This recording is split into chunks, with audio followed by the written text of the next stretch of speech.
नमस्कार शेतकरी मित्रांनो, मी विवराज हवलदार आपणा सर्वांचे स्वागत करतो आपल्या यूट्यूब चॅनल धन्वंतरी राजवरती. मित्रांनो, आज आपण अनिकेत यांच्या खरबुजाच्या प्लॉटवरती आलेलो आहे आणि यांना आपण धन्वंतरी कंपनीचे आपले RP76 आणि बॅक्टेरिया किट दिले होते. तर त्याचा रिझल्ट त्यांना कशा पद्धतीने आलाय आता हे आपण त्यांच्याचकडून जाणून घेऊ. नमस्कार शेतकरी मित्रांनो, माझं नाव अनिकेत विलास बेडकुते. हा माझा खरबुजाचा प्लॉट आहे. हा प्लॉट आता किती दिवसांचा झालाय? हा प्लॉट 1 महिना 10 दिवसाचा प्लॉट आहे. 1 महिना 10 दिवसाचा अवघा प्लॉट आहे. तर याला सुरुवातीला आपण RPS बॅक्टेरिया कुठल्या स्टेजमध्ये कसं दिलं? या या या या पिकाला मी प्रोटेक्शन झाकल्यानंतर 10 दिवसांनी बॅक्टेरियाचं RP76 हे एकत्र मिसळून ड्रिप वाटे दिलेले आहे. मी प्रोटेक्शन काढल्यानंतर 1-2 फवारणी केलेल्या आहेत. बर, मग त्यावेळेस तुम्हाला असं वाटलं होतं की आता कसं केमिकल पद्धतीने सर्वजण शेड्यूल फॉलो करतात, बरोबर? त्यामुळे मग खते सोडण्याचं परत त्याला ब्रेक पडतो 10 दिवसांचा, कारण हे सोडल्यानंतर आणि सोडण्यापूर्वी एक आपल्याला 5-6 दिवसाचा गॅप ठेवायचा आहे. तसं तर आठवड्याचा ठेवलेला अधिक चांगला, परंतु कमीत कमी 5-6 दिवस तरी मागे पुढे गॅप ठेवला पाहिजे. मग आता ते सोडल्यानंतर तुम्हाला कसा रिझल्ट वाटतो आपल्याला? ते सोडल्यानंतर एक पानाची काळोखी व फळांची संख्या ही खूप वाढलेली आहे. वेलींची अवघी झपाट्याने वाढ झाली व या प्लॉटवर कुठेही एक डाग सड्या करप्याचा पडलेला नाही व अतिशय काळोखी जोमाने वाढ व फुलांची संख्या अतिशय जोमाने आहे. एकदम जबरदस्त रिझल्ट आलेला आहे सर आपल्याला. हे आपण पाहू शकता की सेटिंग देखील झालेलं आहे फळांचं आणि फक्त 1 महिना 10 दिवस म्हणजे 40 दिवसांचा प्लॉट आहे हा अवघ्या.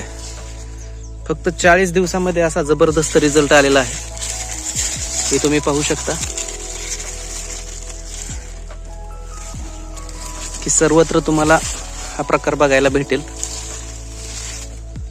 कुठल्याही वेलीला जरी गेलं तरी जबरदस्त फळांची संख्या सेट झालेली आहे आणि कुठलेही कीड रोग पण दिसत नाही, कारण सगळेच घटक जर व्यवस्थित खायला मिळाले तर झाडांची प्रतिकारशक्ती खूप चांगल्या पद्धतीने सुधारते आणि त्यामुळे असा छान रिझल्ट येतो.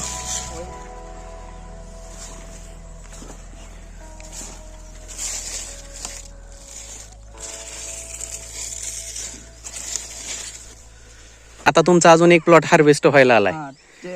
त्याला सध्या 1 नंबर रिझल्ट भेटलेले आहे. फुगवण क्षमताही वाढली आणि चक्क विशेष म्हणजे प्लॉट काढायला आला तरी अजिबात सध्या प्लॉट करपलेला नाही व हिरवागाळ प्लॉट असल्यामुळे व्यापाऱ्यांची संख्या सध्या खूप आहे, त्यामुळे मागणी ही भरपूर आहे.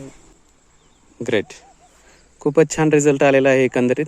मित्रांनो, बघा की केमिकल पद्धतीने भयानक खर्च होत आहे आणि आपण याला खतांच्या बॅगा सुद्धा कमी केल्यानंतर ना एक जवळजवळ 30 ते 40% खर्च कमी झाला आहे प्रोडक्शन मध्ये.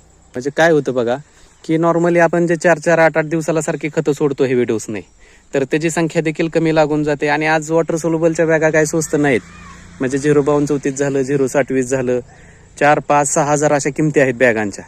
मग एवढी महागडी खते आणून वापरण्यापेक्षा जर थोडंसं त्याला ऑर्गॅनिकची जोड दिली तर खर्च कमी होऊन आपल्याला असं जबरदस्त अपेक्षित उत्पन्न भेटणार आहे आणि ह्याच्यामुळे आपली माती सुद्धा चांगली राहणार आहे आणि असा सुंदर रिझल्ट आपल्याला त्याचा येईल. तर हे प्रोडक्ट वापरून आपण समाधानी आहात? 100% सर समाधानी आहे व 100% त्याचा रिझल्ट भेटतो. इतरांनी वापरायला पाहिजे की नाही? 100% वापरलं पाहिजे सर. आणि केमिकलचा म्हणजे खतांचा गॅप पडतोय म्हणून घाबरण्याचं काही कारण नाही, बरोबर ना? सगळं कव्हरच करतंय किती जरी गॅप पडला तरी सर. बरोबर, कारण आपल्याला सुरुवातीला तसं वाटलं होतं की बाबा खतांमध्ये जर समजा 10 दिवसाचा गॅप पडला तर नंतर मग प्रॉब्लेम, जर वाढ नाही तेवढ्या प्रमाणात झाली तर मग परत उशीर होईल आणि साईजला वगैरे प्रॉब्लेम देणं अशी शंका होती त्यांच्या मनात, परंतु असं काही झालेलं नाही. आम्ही दरवर्षी खरबूज करतो पण ह्या बारचीनं सगळ्यापेक्षा जास्त 1 नंबर आलेला आहे.